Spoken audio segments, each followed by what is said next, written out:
Hi everyone, welcome to another recording of the Mosaic podcast.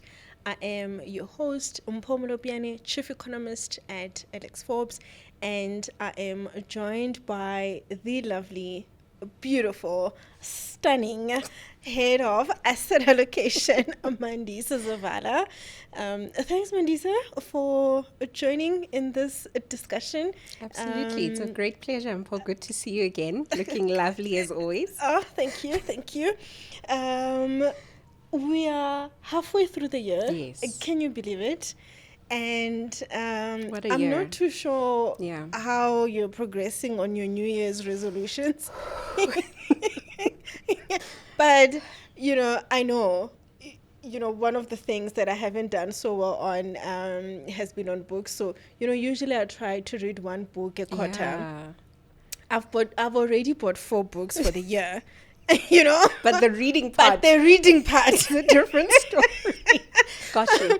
But I've also come Yeah. to learn, apparently there's a difference.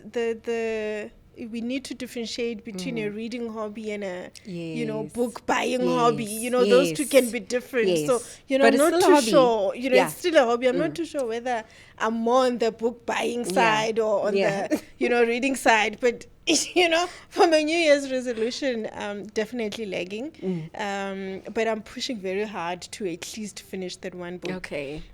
Keeping fingers by crossed the for end you. of by the end of the first half Yeah. of the year, at least, Yeah. and then I'm hoping that I'll be able to catch up. So, Yeah.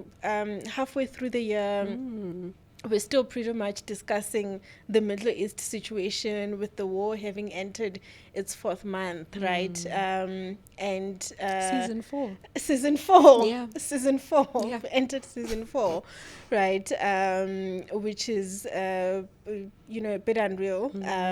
Just given the risk, like Yeah. the longer this continues, the risk that it brings us closer and closer to that Armageddon scenario, which we've just avoided for now. And with that, a sustained resolution remains quite elusive as we currently stand. We have the ceasefire that has been in place since the 7th of April. There was hope that that could be extended even further for 60 days, but there are some major sticking points which remain around control of the strait, Iran's financial assets, and also the ceasefire with Lebanon, right? And also obviously Iran's enriched uranium. So it seems like we are struggling to find a middle ground there in order to get us through that sustained resolution. So but quite surprisingly, the market has continued to react on news headlines. Oil prices did come down a bit during the month of May. And from a macroeconomic perspective, to be honest, not much has changed in terms of how we've been thinking the war and in terms of like what we're expecting from an outlook perspective. We are beginning to see the impact of the war filtering through to data. So like, for instance, when we look at inflation data for the US as well as the Euro area, it did tick up. So that pass-through is becoming more and more evident. We have seen less pass-through from the UK, for instance, as well as Japan, because there have been some government measures there to try and shield consumers, right? And other parts of inflation as well, they have come out, have slowed much faster than what we were anticipating, which is quite interesting in terms of how the market pricing for interest rate expectation have somewhat shifted, but not too significantly. So we're still expecting that we are in this mild monetary policy tightening cycle. What has changed is that given the somewhat of a slowdown in inflation that we saw in the UK, and the Bank of England also coming out with some dovish remarks, the market is now only pricing in one hike from the BOE compared to the 50 basis point worth of hikes that we were talking about the last time we were having this discussion. What has been a significant change in the market is thinking around the Fed, what the Fed does next. Yes. So similarly, as we've seen in other markets, interest rate cut expectations for the Fed have also been priced out completely now. The market somewhat on the fence, but we are beginning to see, that easing bias being tempered because inflation is ticking higher, and at the same time, the labor market has somewhat showed some resilience, right? And we also saw 3 members of the Federal Open Market Committee descending against the inclusion of that easing bias at the April meeting, right? So that has been quite fundamental change, because up until that meeting, the market, was sort of still expecting an additional cut from the Fed. So that is beginning to be priced out. Sure. What we are watching and what we're concerned about is the tilt. If we begin to see the market pricing in hikes from the Fed as well, I think that would certainly change the financial condition calculus. So, there's something that we are changing and that, or rather monitoring. And that's a significant shift, essentially, that we've seen from the market, that tempering of the easing bias, right?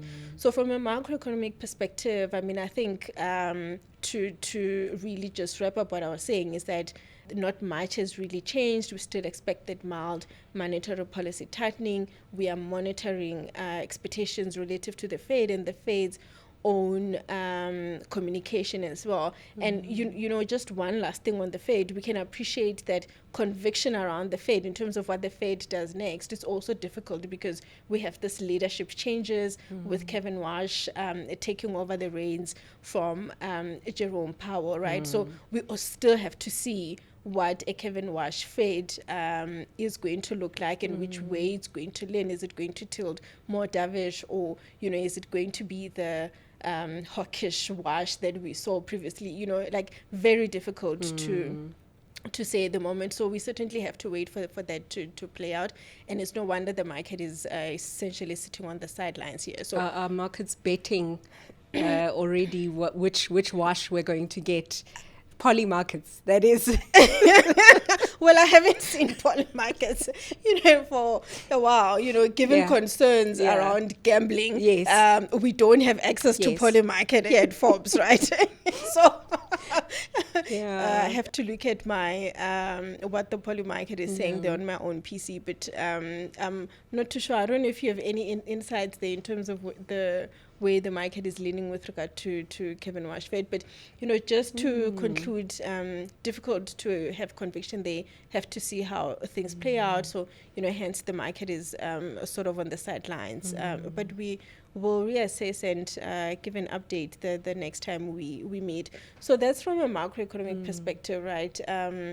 I'd be keen to hear how things from an asset allocation side have shifted, if at all, in this environment.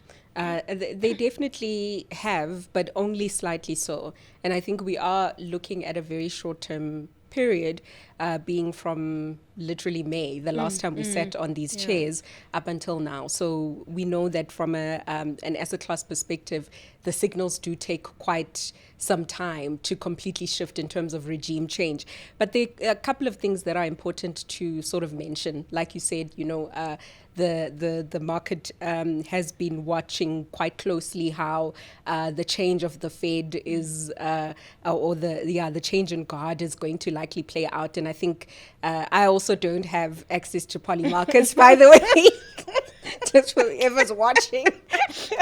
Sure, placing some bets there. I do not, and I do not play on the poly markets, but I'm going to be watching that quite closely, because it seems as if they bet on anything and everything, But with that being said, I think there've been a couple of narratives that we've been highlighting more recently, especially within our own meetings, and it's this environment where we're seeing two tails that are starting to form. So there's an interesting picture that we sort of like to show with our clients, where you've got these two investors or two people that are in the same bus, and one of them is on the side of clearly they are riding towards a mountain or around a mountain. So one of them is looking on the side of the mountain and they don't necessarily have any view. But the other one has like almost like a Camps Bay type of view where they're looking out into the expanse and they're seeing the horizon, they're seeing the beautiful ocean. And it's like we're sort of in a similar environment where the market is in the same bus, but we're just getting two different narratives and two different outlooks. And really those outlooks are tied to what bond investors are seeing versus what equity investors are seeing. And we've already flagged it as well in the previous podcast, but just to highlight also some of the ways that we've sort of seen this play out is, interestingly, if you looked at the Brent oil futures price, which is essentially a good indicator of where the market expects Brent oil prices to go. Do you expect prices to go up or down? And you overlay that with, number one, the 10-year US Treasury, which normally it's a good indicator of what bond investors are thinking of future growth as well as interest rates going forward. And you also overlay that with the S&P 500 futures, which is an expectation of where you expect the index to go. The interesting thing is you find that there's more of a correlation between the Brent oil market, meaning they're pricing in higher prices going forward, and the bond investors that are also pricing in high inflation going forward, more so than the equity market, because despite the Brent oil market being a lot more concerned about higher prices or high inflation, the investors are saying, we're not concerned about that. We still see the index going higher. So there's almost this, dichotomy or just views that are starting to sort of separate between the two markets. And you sort of have to be very critical about what you're talking about when you say markets, because in essence, if you're a bond investor or fixed income investor, your definition of markets is going to be very different than an equity investor. So it's a very unique place where we find ourselves. But to answer your question in a very long-winded way, right, on what has changed. So, but that was good context. Yes, thank you for that, Paul. So, if you think about our own dynamic asset allocation pillar and the framework that we use, we look at a number of different signals. So, we'll consider things like valuations. We'll figure out where we expect earnings to come from. We'll look at things like where we are in the cycle. So we'll consider what the cycle is saying with regards to sentiment and what the VIX index is giving us. You know, are investors seeing a lot more risk in the system? Are they concerned about something? But also key as well is how currencies move. All of these things culminate into giving us a good signal on whether or not you need to be cautious around risk or you need to take risk in that environment.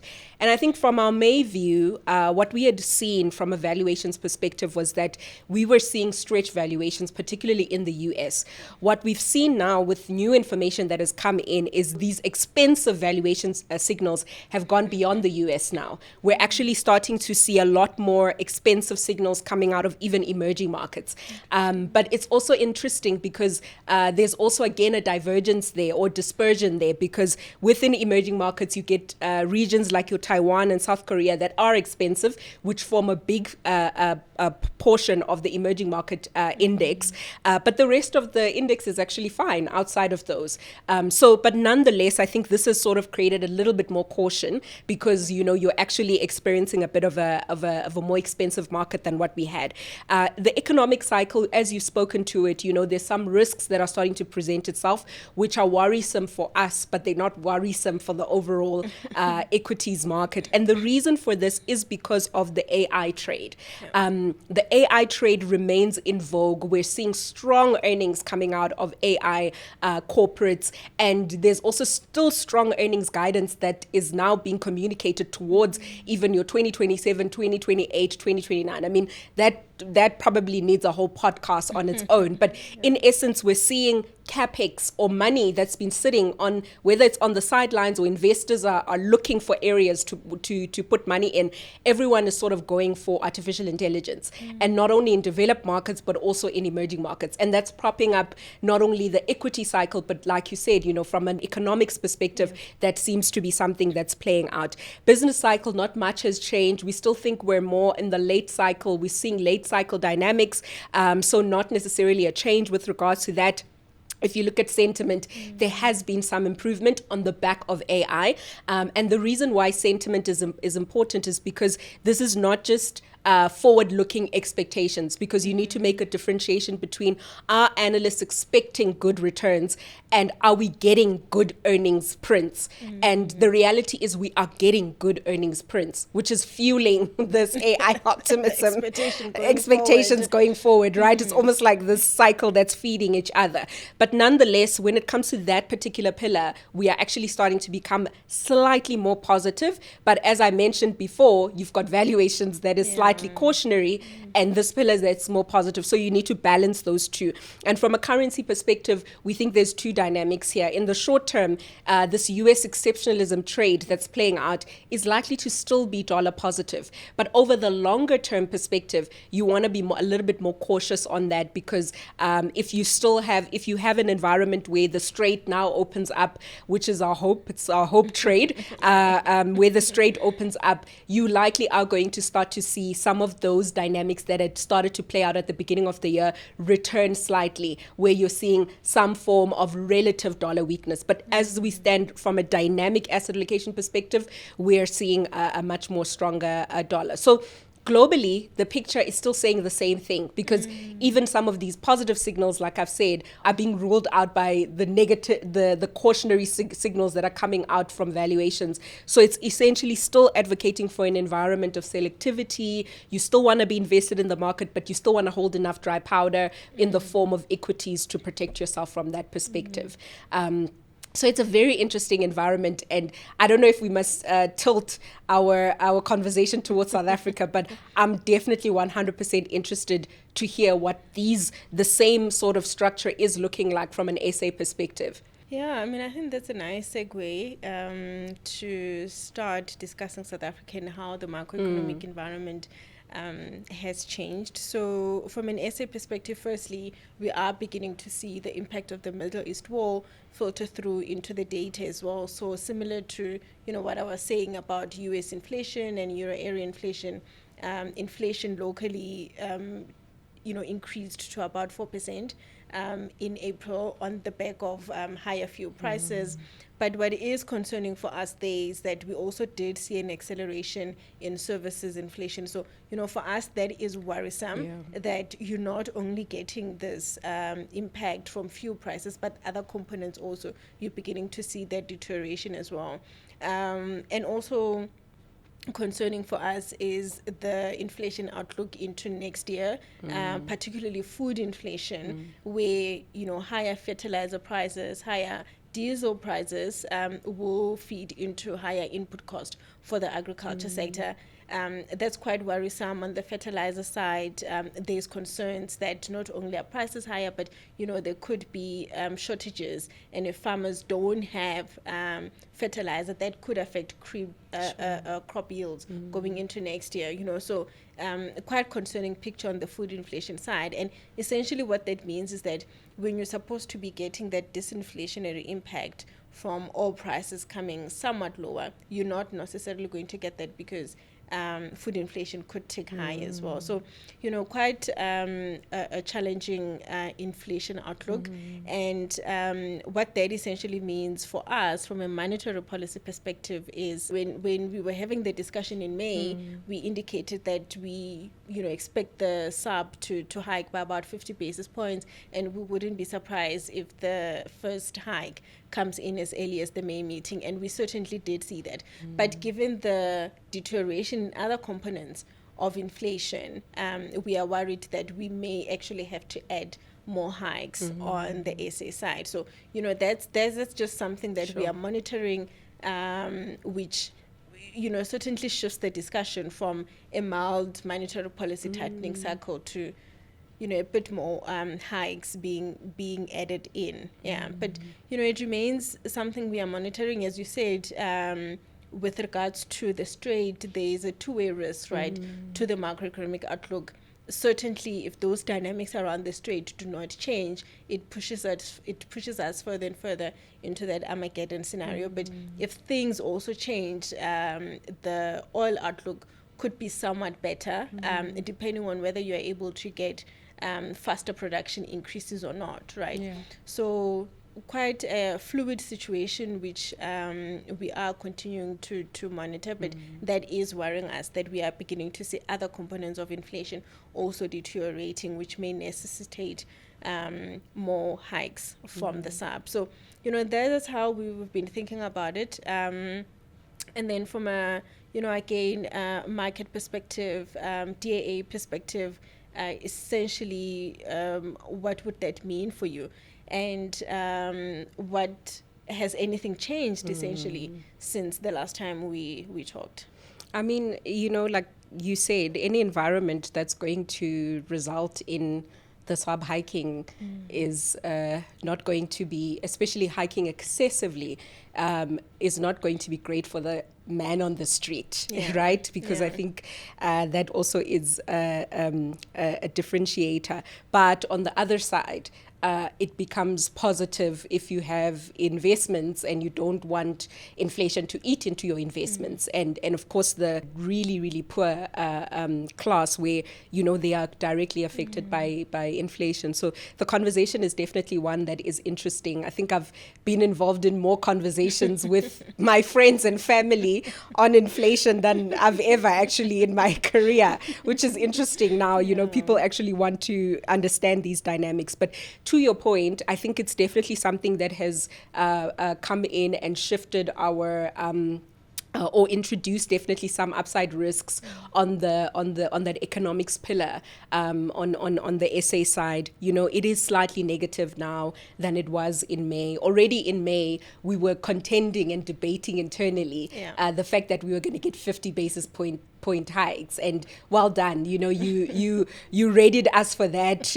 We went with that mentally view. prepared. You mentally prepared us for that. We You're positioned.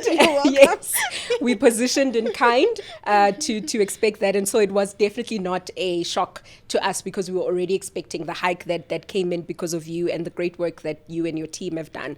But of course, like you said, the risks for even further hikes than what we had expected, which was 50 basis points going up to 75 basis points, create other worries for us, going forward, especially because we're looking after asset classes. So that pillar is definitely on the negative side, definitely much more cautionary a stance that we're seeing with this new information that we're getting. On the valuation side, which is now, you kind of need to balance out the negativity with the positives, is SA was definitely attractive in May versus developed markets and emerging markets.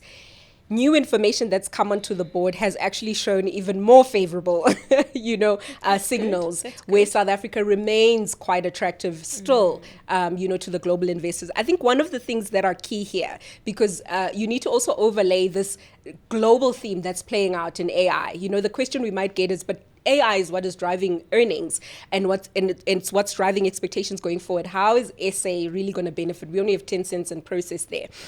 We think one of the ways in which South Africa remains quite well poised is because SA has quite a healthy commodities market. You need to also take into account that artificial intelligence requires commodities to actually, it's not cloud in the There's sky. no cloud where you're going to, pick up these things. You need commodities. You need these things in order to be able to build these data centers. We're not Manufacture the chips. We're not even touching around the fact that you need also renewable energy as well, which requires commodities. So South Africa stays quite attractive, I think, from that perspective over the long term. And we think that even in the midterm, and I think one of the things that we were talking about earlier was saying, I had recently I came across some information from the trading desk that had alluded to the fact that from a global perspective, they're actually getting asks from global investors to say which stocks are the best in South Africa, and I just want them ready so that when this trade opens, I need to enter into that trade. And so we're definitely seeing that wait and see sort of trade coming through on the trading side. And we think South Africa still remains quite attractive, especially from a price perspective, and is likely to do well there. Business cycle, if you look at the business cycle or you even look at sentiment, there's not much change on the cycle, which is a good thing.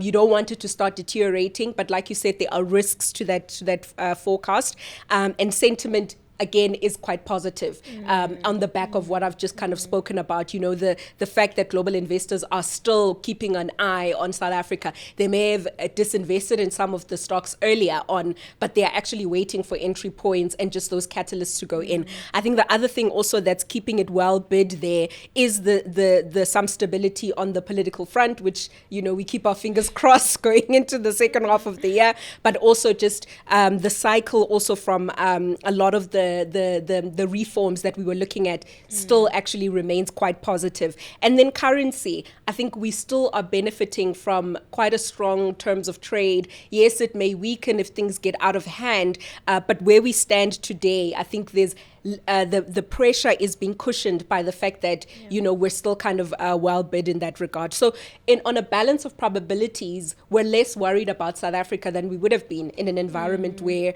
it wasn't actually all of this was not happening, or was happening in an environment where we were not starting off quite well. But that does not eliminate the fact that you still want selectivity, you still want managers to be the ones that are picking the right places for you. So really, it's still balancing risks the same way we're doing on the offshore side. Yeah, interesting. I like that. And I think we can conclude it on that high note. Yes, very happy. So essentially what I'm hearing from you is, cautious approach, but, staying invested and staying selective. And looking for opportunities if dynamics around the strait do change. So, yes, and you are keeping us accountable to say, despite what you're seeing, consider the future, that there are risks that are looming, and you need to be aware of that, and that essentially creates a very strong process and strategy. Yeah, awesome. All right, and we'll leave it at that. Chat next time. Cheers. Take care.